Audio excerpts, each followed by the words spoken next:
How do we tell if a boundary is too severe and limiting versus one that is actually protective and will help us grow in the right direction? Oh my gosh, we could do a semester long course on this. Semester long course on this. Let me give you a couple of concepts that will get to the 80-20 rule in this. 80% of the issues here are going to come from just a couple of concepts. One is this. There is a difference between something that is injurious, which means hurtful. Okay, it actually causes an injury. Okay, there's a difference between things that people do that cause injury or pain and something that may be just annoying. Okay, annoying, or let's call it misdemeanors. In every system of laws, there's felonies and misdemeanors. One of the things that always bugs me, I hang out in the faith world, and one of the things I always hear this, where in the world did people get this from? I hear this Christianese language talk, these sayings, and here's one of them, drives me crazy because it is not true. And it's, oh my gosh, have you ever heard this? When they're talking about somebody or whatever, well, all sin is sin, as if it's all equal. That's what they mean by that. Somebody's sin's not worse than somebody else. Oh, are you kidding me? Are you kidding me? The Bible is very clear about misdemeanors and felonies. And the felonies are the real relationship destroyers.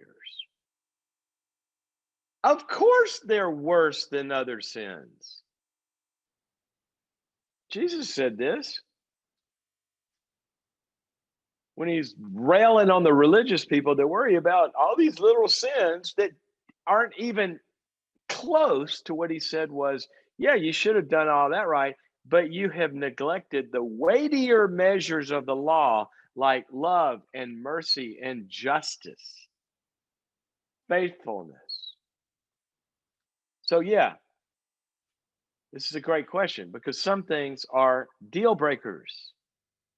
Okay, because they destroy people and destroy relationships. Somebody burps at dinner, that's not a life ender. That doesn't cause you injury. But if somebody's lying, cheating, stealing, unfaithful, judging, it's incredible how much worse the relational sins are than people's faults. Okay, so the first thing here is to realize and start to think about what are some things, I don't care what the relationship is, there are some things I do not want in my yard. Okay, those are very, very important. In fact, every now and then because I'm a person of faith and all of you aren't, and that's fine, but you put up with me when I every now and then will share my favorite verses. I'm gonna give you a list here. Okay, this is one of the best when you're thinking about this question in your life. What do I put up with, and what do I not? Okay, I'm going to read you a list that David said. Remember King David? He was the guy they called that after God's own heart, which means he had a lot of good stuff in his heart. Had a few screw ups, but there you go. Good people screw up, right? Listen to what he says. Now, I love this. Now, think about this as a map for your relationships or your team or whatever. He says, I'm going to walk in my house. Let's think of house as your relational circle here. He says, I'm going to walk in my house with a blameless heart. All right. What he's saying is, look, I got to get my act together first. Who am I to judge everybody else and their dysfunction if I'm not working on me first? That's what I love about this audience, by the way. You're always working on yourself. And then he says this, I will set before my eyes no vile thing. In other words, all this destructive, toxic, evil junk, I'm not going to put it there. I will set before. In other words, I'm not going to reach out and grab it and bring dysfunction in front of me. And then he starts to name some qualities. Okay, you ready for these? These are people he ain't going to put up with. I think ain't is in the Hebrew there. The deeds of faithless men I hate. They will not cling to me. If somebody's not going to be faithful in a relationship, it's not going to cling to me. Remember I said you can eat Velcro? To look at the Velcro that causes dysfunction to stick to you? Well, he's not going to let that faithlessness, when somebody's not faithful to you in some way. Men of perverse heart shall be far from me. I will have nothing to do with evil. So perversity, what that means is something that's perverse is something in the original language, the way it's meant, is it's twisted. So think of people that have twisted love. They love, but it's manipulative. You know, it's twisted. It's not pure. They're not authentic. They're twisted characters. They're bent is another frame or word that you hear for that. Listen to this. Whoever slanders his neighbor in secret, him I will put to silence. In other words, you're talking to somebody, they're talking bad about somebody else. David says, shut up. I don't want to talk about that. That's gossip. You go talk to them. Okay. Not going to allow triangulation around him. Are you ready for this? All of you who don't like narcissists? Whoever has haughty eyes and a proud heart, I will not endure. Somebody is going to put themselves above you and judge you and look down at you and make you feel inferior and always think that they're cool and always into status and how wonderful they are and all that and making you feel small. No, we're going to be equals.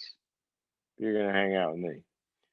And then he says this, my eyes will be on the faithful in the land that they may dwell with me. That means I'm going to look at the good people so I can hang out with them. I'm going to be active about building my support base here. And he whose walk is blameless, he says, will minister to me. Who am I going to receive care and encouragement and love from? People that are good. They have good hearts, good intent, good character. No one who practices deceit will dwell in my house. Liars beware. I don't do lying. Okay, I'm not going to put up with it. If you lie to me, we got a problem. He has a firm limit against that. He who speaks falsely, no one who speaks falsely will stand in my presence. Okay, not going to deal with this lying stuff. Every morning I'll put to silence all the wicked in the land and cut off every evildoer from the city of the Lord. That's from Psalm 101. Now I read that to let you know, notice in there, he didn't mention a lot of like small stuff. And in fact, the book of Proverbs says it is a glory to a person to overlook an offense. It's interesting in good marriages, what you see is imperfect people and they kind of laugh at each other's foibles and imperfections and all of that. And they even see it as, isn't that cute? Sometimes. Other marriages are so perfectionistic about the smallest things that don't matter. But there are things that do matter. So what I would want you and everybody, and if you need some help, go to boundaries.me. And we have a lot of stuff in there on safe and unsafe people, what kinds of traits you look for in people. So that's one of the concepts I want you to think about. What causes you injury versus what just bugs you? If we couldn't be around people that bug us, then where are you going to hang out? Right? But it can be fun too. Right?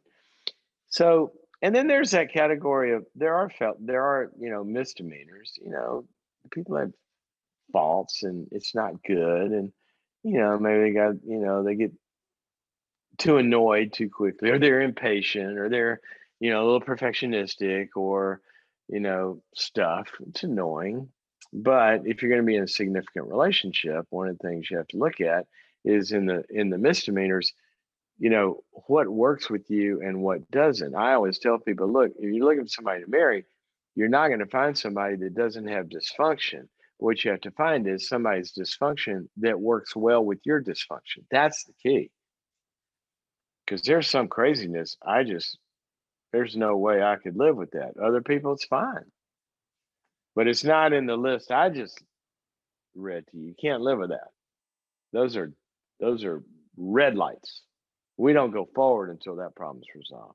So think about injurious versus non-injurious. Think about felonies versus misdemeanors. Think about stuff that you're just going to laugh off because that's kind of who they are. Think about stuff that both of you will be in a growth path to grow better. Now, that's the first concept. I said there were a few. The second one is this. What level of relationship are we talking about here? Okay. So we all have concentric circles. And there are people in the larger circle of scope of our friends we work with, this, that, and the other, that bad list, we don't want them in there anyway. Okay. But all the other stuff, we kind of like, not as picky. When you get down to your closest relationships, especially when you get down to, if you're thinking about marriage, then in that inner circle, I think it goes past the felonies and the misdemeanors things to where it goes to some real preferences and some things that you like and don't like. They're not moral judgments. They're just who you want to be close to. And here's 4 things that I always say you better look at. Number 1 is character. We talked about the character stuff. Number 2 is competency. Do they have the competency to be in a relationship with you? Can they resolve conflict? Can they, all the stuff that the skills, it takes skills to be in a close, significant relationship. But thirdly, what about the character? I'm sorry, I already mentioned it. The character and the competency. Thirdly, the chemistry. A close relationship's got to have chemistry because that's where you're going to spend the most amount of your time. There's some people we just click with, and there's energy that's produced. Very, very important dynamics. Not everybody. God didn't make everybody to pair off, and be closest with, or even pass, just close circle of friends. And then the fourth one is culture. And I don't think we have to be from the same cultures at all in order to be close, but we do have to be able to incorporate and embrace each other's cultures. Somebody from a really religious culture, somebody and they can't appreciate each other's and embrace each other's, there's going to be problems. Or different socioeconomic cultures they come from, or different countries. So we have to embrace each other. And then I'll leave you with this. I know I went on a long time about this.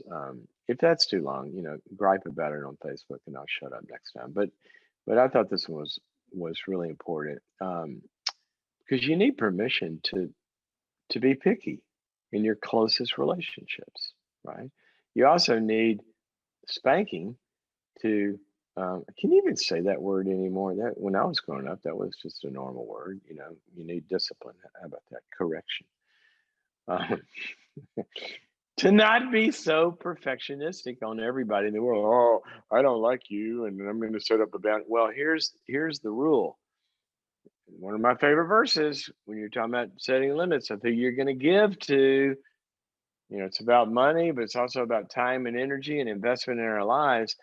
It says, "He who sows sparingly shall reap sparingly." So if I am too tight about my limits and boundaries and all that of who I'm going to relate to, I'm not going to have many friends. Okay. If I have a wide net, and I love having a wide net. If you got all of my friends in one room, which we do a lot of times, you're going to find people in there that are so different religiously, faith-wise, so different politically, so different financially, so different culturally, that, oh my gosh, what a much richer life it is to have diversity and not just every person you have. It's like you're looking in a mirror and just seeing yourself. That's gross. But in the whole room, we don't want to have diversity of character. Don't have liars and cheaters and stealers. And no, you got to guard yourself against that stuff.